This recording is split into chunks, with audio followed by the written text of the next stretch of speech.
I'm all on board with preserving the experience of the original release of these games, but I'm also on board with a better spell check. I especially say this because of the many grammar errors in these releases, especially in Ace Attorney Investigations 2. By the way, I recorded the footage before the collection was updated, so most said grammar errors may have already been corrected. Downloadable content? What kind of downloadable content could there be for a game like this? Is it talking about the pre-order bonus? That being 5 arranged tracks from Investigations 2? So the title for this compilation is Ace Attorney Investigations Collection. I'm not sure if collection would have been the word I'd use to title this compilation. I mean, they're not exactly wrong to call it a collection, but I guess not a lot of people in the entertainment industry would care to refer to a 2-entry series as a duology, which is kind of a shame, honestly. Wait, I can't delete any of my save files? What's the reason? Also, this came out after the Apollo Justice Trilogy was released for current generation consoles, right? And that bundle allowed you to delete your save files, yet this one didn't?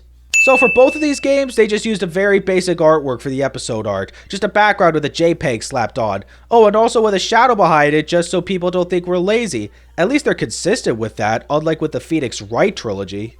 Neither of these games originally had multiple chapters to span across the acts. Those would originally first be added starting with Dual Destinies. I think it's cool that we get chapters here in case there's accolades you want to get and you just want to get to those parts faster. It is a little ridiculous though that they needed to separate the chapters between not just separate investigations, but also between every confrontation, every segue, and every game of mind chess. Okay, maybe a slight exaggeration, but it still seems a bit superfluous, don't you think? The game gives you the option to listen to the arranged soundtrack, but only 5 songs from each game were ever arranged. So what's even the point of having the option if you're not going to have all the songs arranged? Why is it that you're able to change art style from the main menu, but not while the actual game is paused? There's still no Spanish? Come on, Capcom! Don't keep holding out on us! It's nice of them to give credit for the voice actors that provide the English interjections in Ace Attorney Investigations 2. What's not as nice is that we have no idea who did the voice of who. In fact, we only know the role fulfilled by one of these voices, that being Indigo, a Swedish musician and drag queen. Guess who she voiced? Eustace Winter. Freaking Eustace Winter. Now, I'm not going to knock the selection too much because while I was playing the game, I could never tell it was a transgender woman that was shouting objection. I'm just a little shocked that out of all the voices revealed for the English version, the only one whose role was disclosed was a transgender woman. Congratulations, kid, you unlocked all the accolades. Have an extra one as a bonus. Way to go, buddy, you beat both games. Here's your prize to go along with all the other accolades you unlocked for each individual episode. These ones basically say, good job, you know how to play the game. This one's hilarious because when you boot up the game for the first time, the HD chibi sprites are the default setting. So unless you go to adjust the look to pixel art before you even start playing, you're basically guaranteed this accolade.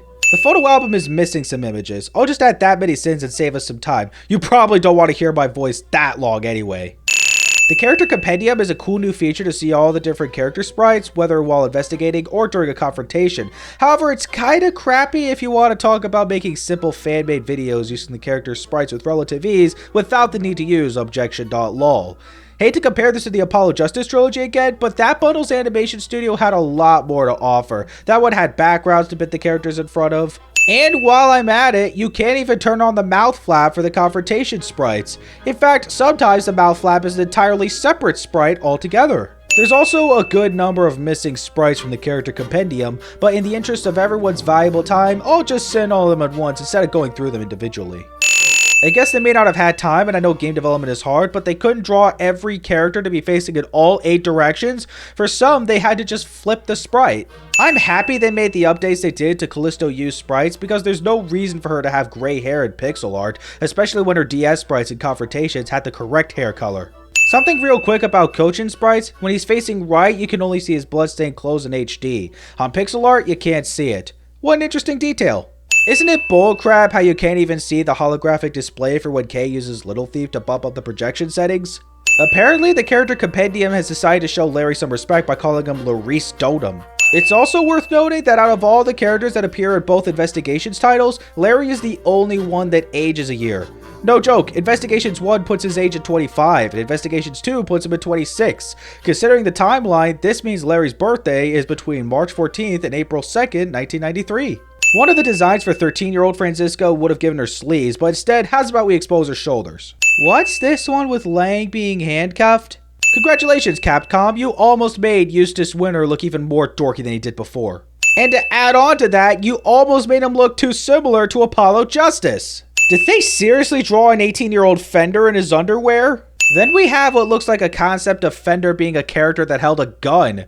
Can't imagine how it would have turned out in the final game. We got Maggie Bird right here, but who the heck is that dude in the sketches? What's with the woman in some of the sketches here? Were they at many times in development, not sure whether to make Ernest Amano's child male or female? Then they drew the killer in his underwear, my gosh! What's with these sketches? What's Pearl doing in those pages? Shouldn't she be with Maya? Why does the cover art for the collection feature Franziska as a 13-year-old when her adult self is more prominent in the duology? There's an extra cross-examination track exclusive to the investigation series called Presto, which implies it's a sped-up version of Allegro, the same way Allegro is a sped-up version of Moderato, but I'm not hearing it. It's clearly a different composition altogether. It's faster, yeah, but it's different. How dare you? They used Larry's theme in Investigations 2, but not in Investigations 1, even though he appears in both games. They call it Police Investigator's Suite, but everyone knows it's Gumshoe's theme. So that's the music that normally plays while you're in the gallery. What, they couldn't make their own composition to use for this collection like the Apollo Justice trilogy did? Yo, honestly, I'm starting to get the feeling this collection was actually in development before the Apollo Justice trilogy was. There's a lot of factors that point to it. Mind if I take a wild guess and say they didn't know where else to put the title theme, and despite not really being orchestral, they stuck it in the orchestral arrangement section of the gallery?